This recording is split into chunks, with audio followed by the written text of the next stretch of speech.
Hello, আসসালামু আলাইকুম প্রিয় খামারি ভাইরা। আমি একটা বায়োগ্যাস দেখাচ্ছি। দেখেন, এই যে একটা বায়োগ্যাস, এই দেখেন ইনলেট, এই যে ইনলেট মিক্সার ডিভাইস, এই যে এখানে গোবর দিবে। এখানে গোবর দেওয়ার পরে প্রিয় গ্রাহক দেখেন,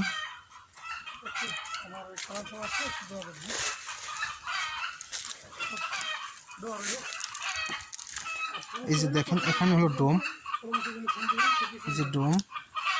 ওখান থেকে গোবর দিলে এইখানে একটা বড় একটা ডোম আছে, যেটাকে ডাইজেস্টর বলা হয়। হ্যাঁ, এই ডাইজেস্টরের মধ্যে গোবর চলে আসবে।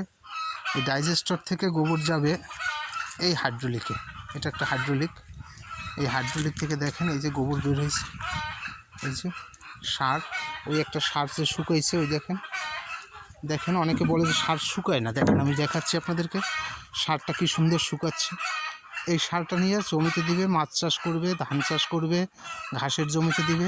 এই যে সার পড়ছে দেখেন, একটা বায়োগ্যাস। ওই যে গরুর খামার।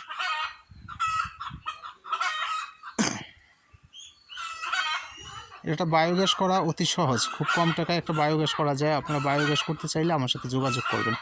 ধন্যবাদ।